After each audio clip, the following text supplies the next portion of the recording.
Ito ang panibagong Honda Airblade 160 2025 version. Matagumpay na dinistribute ng Honda ang mga bagong unit nito at kung mapapansin nga natin ay sunod-sunod ngang dinala ng Honda Philippines ang mga upgraded version ng mga previous model nito dito sa Pilipinas. Madami ang namangha dahil sa ginawang upgrade ng Honda. Magmula 150cc na ginawang 160cc at buwan nga lang ang pagitan ay agad nitong sinundan ng bagong Airblade 160. At ito ang pag-uusapan natin for today's video. Welcome ulit sa ating panibagong video. Bago tayo magpatuloy, kung bago ka pa lang sa channel ko ay huwag kalimutan na mag-subscribe. Pakihit na rin ang notification bell icon para lagi kang updated sa ating mga bagong video upload. Isama mo na ring pindutin ang like button bilang suporta sa ating munting channel at huwag din kalimutang i-follow ang ating Facebook page. Ang Honda Airblade ay inilabas sa bansang Vietnam taong 2020 at 3 taon na itong namamayagpag sa kanilang bansa at agad naman itong dinala sa Pilipinas, taon na ang nakalipas mula ngayon.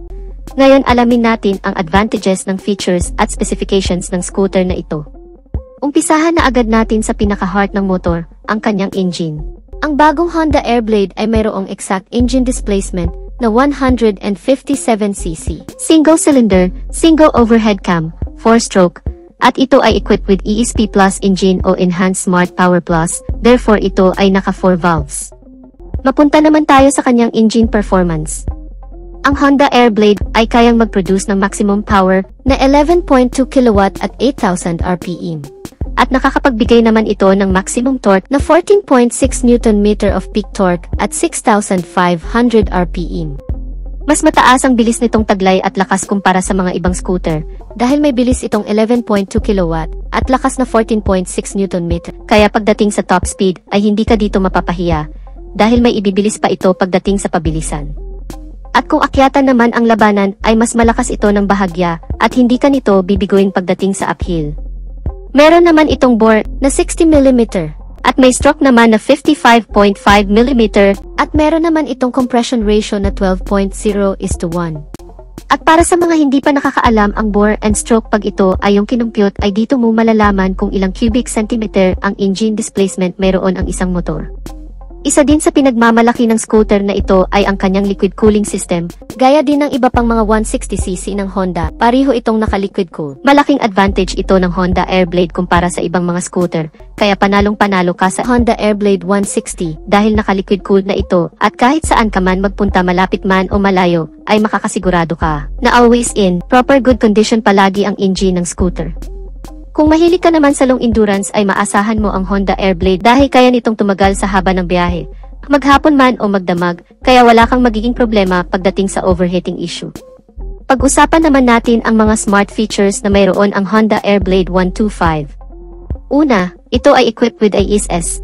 Para sa mga hindi pa nakakaalam, ang IECs o Idling Stop and Start System ay malaking bagay lalo na sa ma-traffic na lugar, gaya ng Metro Manila na nakakaranas ng matinding traffic dahil kapag nakahinto ang scooter sa stoplight o naipit sa matinding trapiko sa loob lamang ng 3 segundo, ang engine ng motor ay mag-automatic shut off upang makapagpahinga ang makina.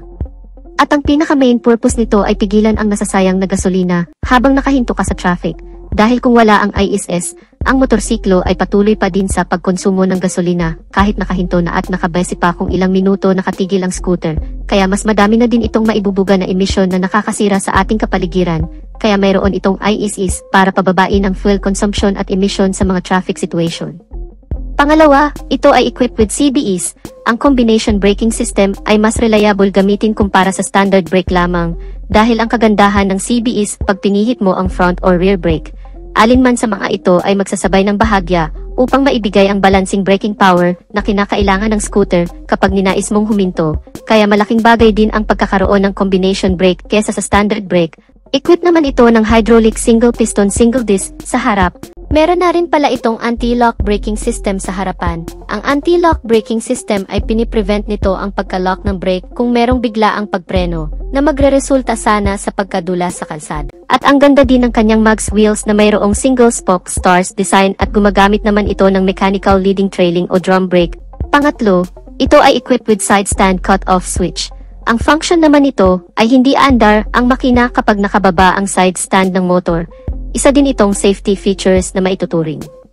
Pang-apat, ito ay equipped with USB charging port. Nasa ilalim ng upuan located ang USB. Bagay na hindi masyado nagustuhan para sa ibang riders gaya ng mga mahilig mag-long rides na kinakailangan naka-charge palagi ang cellphone para sa magdamag na paggamit ng GPS. At sana sa next version ng Airblade ay ilipat na nila ang USB location, gaya ng sa Honda Click na nakalagay ang USB port dito sa harapan kaya ito ay easy access para sa isang riders.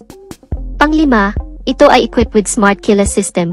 Yes, hindi na ito gumagamit ng mechanical key at lahat ng version ng Honda Airblade 160. Ang kagandahan naman kapag naka-smart key ay syempre effortless na ang pag-on and off sa scooter.